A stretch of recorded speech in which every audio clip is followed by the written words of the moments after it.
Hi everyone. Today I will show you the easiest way to determine the maximum joystick height that can fit inside your arcade controller. When buying a new joystick, there are several dimensions that must be confirmed to ensure it will fit inside the controller case. It's easy to determine how wide and how long the mounting plate should be. And the spacing requirement between the bolts can be confirmed quickly, knowing that most plates are manufactured to fit several standard hole patterns. Also, the shaft opening diameter will remain the same for all Japanese-style levers. But the most important and often most difficult part is determining the maximum joystick height that will fit inside the controller case. This is the height measured from the top of the mounting plate to the bottom of the joystick shaft. The overall joystick height dimensions are available from the manufacturer, but the space inside the controller case is usually not specified. We need to measure this ourselves. Looking at the joystick included with this controller, we could measure its overall height and aim to get a replacement with matching dimensions, but that would greatly restrict our upgrade options. If the replacement joystick you're considering turns out to be slightly taller than the original, the only way to ensure compatibility is by measuring the available clearance within the controller case. The measurement we want starts from the underside of the top cover, specifically at the point where the joystick plate makes contact. In this instance, it is the face of the plastic standoff adjacent to the threaded insert. And on the bottom cover, the measurement ends directly below the joystick shaft. To take these measurements, I will use low-tech tools and some simple calculations, and then I will check my numbers using digital calipers with a depth gauge. This approach allows anyone to perform the same process with confidence, knowing the method I demonstrated can be accurate without using fancy measuring devices. My primary tool is a homemade depth gauge I created by folding some regular printer paper, with one end slightly tapered to create a short, flat tip. This was specifically done to mimic the end of a digital depth gauge, which will increase the measurement accuracy while maintaining its rigid structure. Using a depth gauge with a smaller tip helps with exact positioning and obtaining measurements from a specific point. This will allow me to precisely place the gauge in the center, exactly below the joystick shaft. Before we continue, let me quickly explain why I don't recommend using a standard measuring tape to do this. Even the smallest, most compact tapes have a large hook at the end and are not well suited for measuring depth to a specific point. They are okay for measuring length, but when we need to measure an inside depth to a center of a small concave area, the large hook will not give us the precision we need. A broad surface will not allow us to make direct contact with the center of the curved area and will produce incorrect measurements. If we are trying to squeeze in the tallest possible joystick into a tight space, a measurement that is off by even 1 mm could have severe consequences. Because it is impractical to rely on a single measurement to calculate the clearance, I will measure from the top of the case to the top of the mounting plate, and I will subtract that from the measurement between the top of the case and the inside of the case bottom. To help with my measurements, I'm using a spare mounting plate that fits my arcade controller. If you don't have an extra plate handy, you can take off the mounting plate from the stock joystick and use that, but any mounting plate with a hole pattern that matches your controller can be used for this.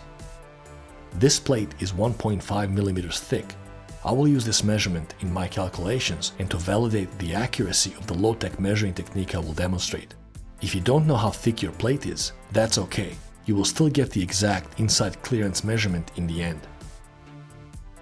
To start, put the mounting plate in its place and seat it nicely so it fits on top of the mounting holes. Then grab a flat, rigid object and place it on top of the controller case with the smooth surface facing the mounting plate. This will cover up the joystick hole and will allow us to take a precise measurement from the top of the controller case. Position the controller case so that the coaster is sitting tightly against the top to ensure our measurements are accurate. Then use the paper depth gauge and the pen to carefully mark the distance between the coaster and the bottom face of the plate. Try to keep the depth gauge perfectly vertical and as close as possible to the edge of the mounting plate hole. This will give us the best results.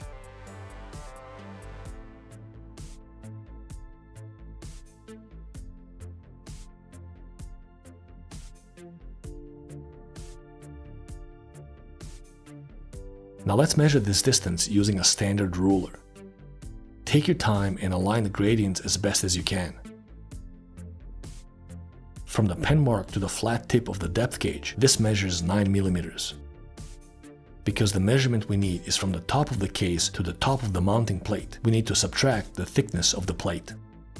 To double check and validate this measurement, I will quickly repeat the process using the depth gauge on my digital calipers.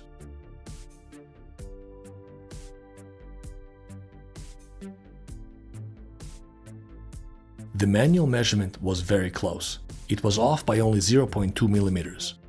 This is a great result, which means we can use the values obtained from the homemade depth gauge in our calculations with confidence. The next distance we need is from the top of the case to the inside of the case bottom. To measure that, we need to reassemble the case.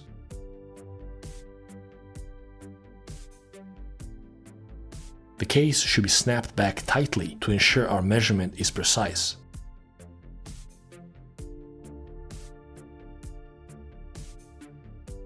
Once again, I will use the mounting plate to help with my measurement.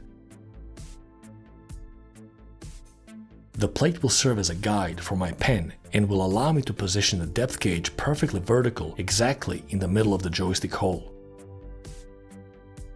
With the paper gauge in the center and the plate tightly against it, make another mark.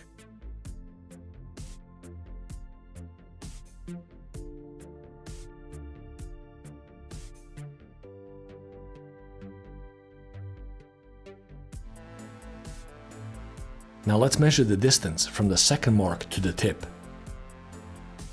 To ensure the manual measurements are as precise as possible, take your time when aligning and reading the gradients. According to the ruler, this distance measures 52.5 mm. As with the previous measurement, because we need the distance from the top of the case, we will subtract the thickness of the plate in our calculations. Using the calipers, I will now double-check this measurement. This will confirm that the manual measurement method is precise enough and that our final result will be accurate. As anticipated, my manual paper depth gauge measurement was once again off by only 0.2 mm. With all measurements now taken, our calculation gives us the maximum inside clearance of 43.5 mm. To account for the minor inaccuracy in manual measurements, I will round down the final result to the nearest millimeter. For those who remember their math lessons, you might notice that the formula I use to calculate the inside clearance is designed so that the mounting plate thickness will cancel itself out, making it unnecessary to know its exact value. And if you were closely following along with this video, you might have noticed that the maximum inside clearance can be quickly obtained by measuring the distance between the two marks. Using only a homemade paper depth gauge and a ruler, I have determined that the inside clearance on my arcade stick is just over 43 mm. This is the easiest and most accurate way to determine the maximum joystick height that will fit inside your controller without fancy measuring tools. I hope you found this video useful. Thanks for watching.